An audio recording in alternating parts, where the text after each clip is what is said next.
On August 17th, 2023, in a quiet town in northern Texas, what should have been an ordinary evening became a moment no one inside the Iron Skillet house would ever forget. The restaurant was calm. Plates clinked softly. Conversation stayed low. Near the window sat Asa, composed, reserved, waiting for a simple meal she had already paid for. Her eyes were tired, but her posture carried dignity. She wasn't there to be noticed. She just wanted to eat in peace. Then the door opened. Heavy footsteps cut through the room. A man entered with the kind of confidence that didn't ask for space. It demanded it. His expression radiated superiority, as if everyone else existed only to inconvenience him. The air tightened the moment he noticed Asa. Without invitation, he began speaking. Loudly, cruelly. His words were sharp and degrading, meant to humiliate her in front of everyone. He questioned her right to be there, mocking her presence so all could hear. Conversations stopped. Heads turned. Phones slowly rose, but no one stepped in. Asa looked up and answered calmly. Firmly. She refused to accept the disrespect. The room fell into an uneasy silence, broken only by his growing anger. He pushed further, his words more vicious, trying to reduce her to nothing. When her meal arrived, he crossed another line, mocking it, dismissing it, insisting she deserved less. Not food, not respect, not dignity. A tear slipped from Asa's eye, not from weakness, but from the weight of being watched and judged in silence. Then something changed.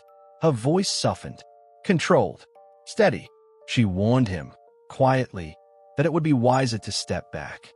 He laughed and took another step closer, as if the entire room belonged to him. Then, deliberately, he lifted his foot and crushed her plate. Gasps rippled through the restaurant. Phones rose higher. Still, no one intervened. When he grabbed her, trying to humiliate her one last time, fear vanished from her face. In one swift, precise movement, Asa broke free, redirected his force, and pinned him against the table. The transformation was instant. The man who moments ago towered with arrogance now struggled helplessly. The room froze in disbelief. Calm, focused, unshaken, she leaned in and warned him never to touch her again. Then she spoke louder, clear enough for everyone to hear. She revealed the truth.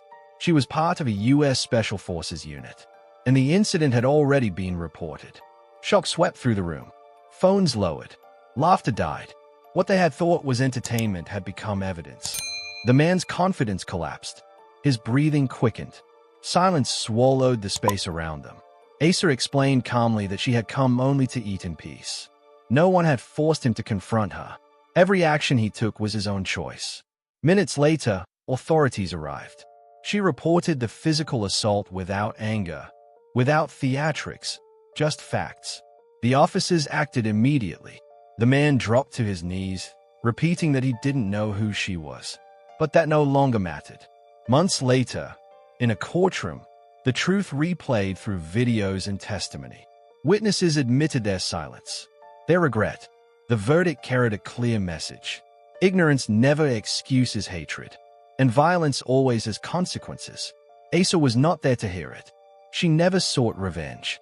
For her, the story ended the moment the room understood she had never been a victim. Just a woman who wanted the same right as anyone else. To sit down, eat, and continue her life. If this story made you reflect, share your thoughts in the comments and tell us where you're watching from. Like, subscribe, and support more stories that reveal accountability, courage, and the hidden truths behind everyday moments. After the authorities intervened, the restaurant never truly returned to normal. The tables were cleaned. Customers left one by one, but something remained suspended in the air, like a truth no one could ignore anymore.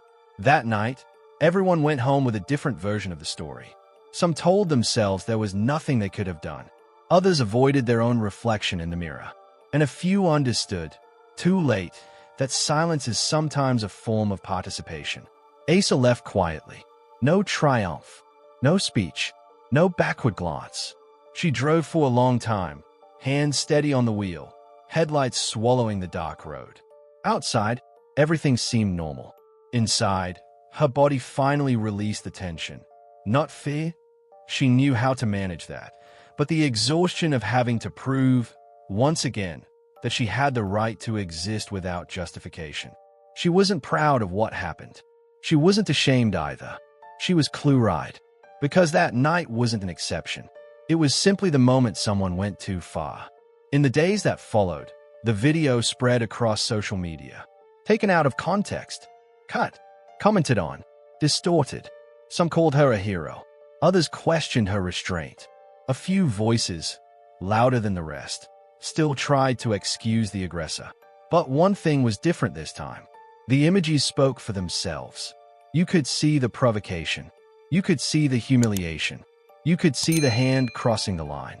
And most of all, you could see the exact moment power changed sides. In a small house several states away, a teenage girl watched the video in silence. She had experienced something similar at school, less dramatic, but just as violent. That night, she finally found the courage to tell her mother. In an anonymous office, a man stopped the video before the end.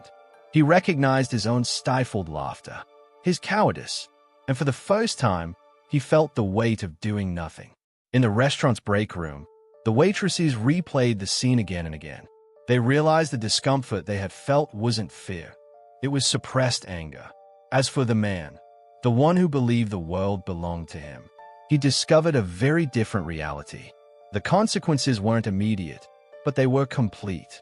Loss of his job, broken relationships, a name forever tied to an act he could never erase. At trial, he tried to minimize, to deflect, to explain, but every word shattered against the evidence. Every excuse revealed more clearly what he refused to see. It wasn't a mistake. It was a choice. When the sentence was delivered, the courtroom remained silent. Not from shock, but from understanding. Asa followed none of it. She had resumed her life exactly where she left it. Early morning training. Missions demanding absolute silence. Decisions made in fractions of a second, where mistakes aren't allowed. She never told this story to her teammates. To them, it was just another night. To her, it was a reminder that strength isn't always in muscles, that it sometimes lives in refusal, in control, in calm amid chaos. Months later, she returned to a similar town. Another restaurant, another table by a window. No one recognized her. No one stared. She ordered, she waited, and she ate in peace. That was all she had ever wanted. Not to be admired, not to be feared, just to be left alone. Because the real lesson of this story isn't the downfall of an arrogant man. It isn't the revelation of a hidden identity. It's this. White right pointing backhand index respect is not a favor. White right pointing backhand index silence in the face of injustice has a cost. White right pointing backhand index and you never know who is standing in front of you or what they've already survived. Sometimes, a single evening is enough to reveal what everyone truly carries inside. And sometimes, the quietest person in the room is also the strongest.